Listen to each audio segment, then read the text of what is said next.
Welcome back to Media7. Otago University's long-running station, Radio 1, has been in the news for the wrong reasons lately. A report commissioned from Deloitte recommended it be sold by its own Students' Association to prepare for straitened times with the prospective passing of Heather Roy's Voluntary Student Unionism Bill. Jose Barbosa looks at what happened and at what might happen to student media in general.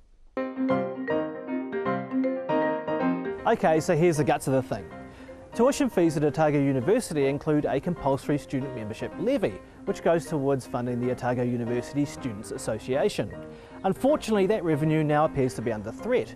ACT MP Heather Roy has a private members bill which would make student membership voluntary across the country. Well, it's been estimated up to 90% of our revenue could be cut. So whereas we did get 2.4 million from students, we might now get zero from students, potentially.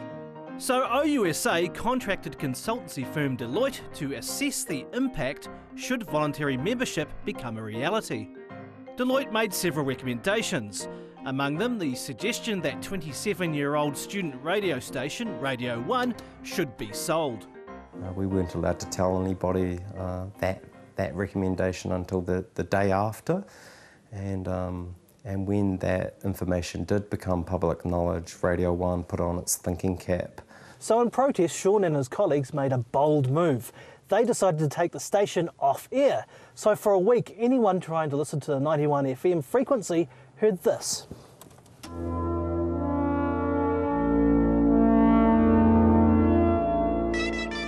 For those in the know, the possibility that Radio 1 might be no more came as a shock. Both Dunedin and Radio 1 have important places in the history of New Zealand's popular music. What's at stake here? Culture, essentially. Radio 1 plays a vital role within New Zealand media in encouraging grassroots music, primarily out of Dunedin, but across the board in New Zealand. There is no real outlet in Dunedin for emerging musical talent other than Radio 1 at this point, so that's definitely a huge stake, in my opinion. Logan waded into the debate, leaving this message on a Facebook discussion thread. It's bullshit that Radio 1 has received the funding for as long as it has. I'm sure 99.9% of students would rather watch paint dry than listen to Radio 1. I think it's unfair to say that Radio 1 doesn't engage with 90 or 99.9 or whatever number you want to pluck out of the year. Do you still stand by those statements? No, not entirely. I was sort of new to the job and I was sort of forming an opinion. I do believe that not a lot of students listen to it, but I do find it as a real midway point between ex-students, and it's something they take away from their university experience. They can stream it, from wherever they are in the world, and I find that really important. Personally, I'd love to see a lot more listenership amongst the current students. I definitely want more engagement with our members as well. And have been working very hard in my capacity as station manager to ensure that proper engagement with our members is there. My personal view is that I think it would be a lot more relevant to all students if it was a wee bit more mainstream, but then still have that student aspect where students can come in and play what they want and things. Right, like what exactly? Maybe more like a George FM, sort of what they play, or ZM. Yeah. Right. Cool. Not too mainstream though. Yeah. But Lady Gaga? Oh, I think the girls like a bit of Gaga, don't they? OUSA has now decided to give Radio 1 a reprieve, but Heather Roy's bill is still hovering in the wings. And if voluntary membership becomes the norm, will the country's tradition of strong student media be under threat? There's a bigger picture here. It has to do with student representation and services that are crucial for students, slowly but surely being taken out of the control of the students' associations and being put into private hands. I'm joined now by Joe Stockman, a columnist for Otago University's Critic newspaper, and a former station manager at Auckland University's 95 BFM, Aaron Carson. Welcome to you both, gentlemen. Hello. Thanks. Now, Joe, I have to ask you first, you wrote a column forecasting, and I quote, an apocalypse for student media under VSM, but you're philosophically a supporter of VSM. Please explain. I don't think personally that you need to be, one or the other. They're not on ideological ends of the spectrum, if you want to put it that way. I think students deserve the right to be able to pick and choose whether they belong to an association, but they also have a right to essential student services. And I think that student media, in our case Critic and Radio 1, are essential student services. They're an essential part of that student experience. They create community, they create culture, they reflect our student society back to ourselves. And without them, it'll just be a sterile kind of gentrified direct degree factory. So what actually, that sounds terrible. What actually happens if, say, OUSA's revenue is halved? If half the students don't choose to kick in their levy, what happens then? I mean, half would be optimistic, looking at what happened at Waikato and what happened at Auckland. But basically both Critic and Radio 1 operate thanks to the help of OUSA. We can't create enough revenue, basically because of the size of the Otago market. Even if we advertise outside of students, we're still only limited to 114,000 people. So basically we'll have to learn to live within our means, which will be quite tough. I think if you look at Salient and you look at Critic, they're probably the two best magazines in New Zealand at the moment from a student point of view, and they've got the most money. And I think that kind of reflects that it's that extra level of professionalism. Because I've judged Student Media Awards and those two reliably every year come to the top. You're saying that they're in a better position to survive than it might be apparent?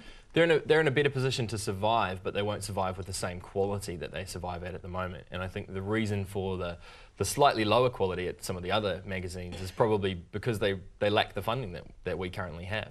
Aaron, you were station manager when the AUSA at Auckland went voluntary on a vote. Yeah. And I should point out that I was on the board at that time, so I'm constrained in what I can say. But BFM is still around. What's the problem? It is still around. I don't think it's about whether it's VSM or not. I think what it is really about is who's running the station at the time and what's happened as far as the negotiations and deals go between the Student Association and the people who are running that station. Those stations can be run at a profit. They can. And it shouldn't be about being a cash cow, but it should be about diversity, and it should be about delivering a great big chunk of cultural diversity to the city which they're based in. And apart from that, all of these frequencies are Schedule 7 frequencies. They can't be sold.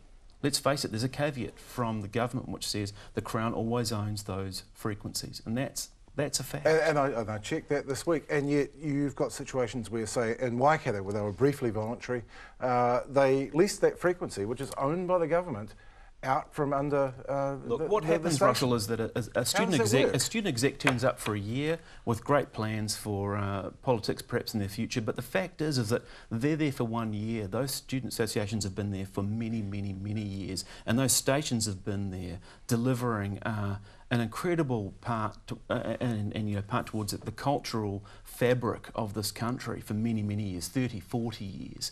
And what people don't understand is that these stations can't be sold. They're aligned with a Schedule 7 frequency, and as part of that there are very clear guidelines as far as operating those frequencies goes. You can sell the operating details of those frequencies, but you can't sell those frequencies. The Crown owns them. And what really is frustrating is that the Crown hasn't stepped in and said, you can't do this, you can't do that. All of those frequencies are unable to broadcast any more than 6 minutes of advertising per hour, and they're supposed to be about giving people opportunities and about diversity, and actually about developing opportunities and potential for musicians, for people. Look at the number of people in this country who've become professional broadcasters on the back of an opportunity through BFM. Do you buy that, Joe, that there is some duty of continuity for these institutions? No, I don't necessarily agree. I think that student associations should reflect the current students. That's who their loyalty lies to, not necessarily the students that came before. They do need to think about the students that are coming afterwards. And continuity is an incredibly hard thing to maintain when you're looking at losing 85 to 90% of your funding.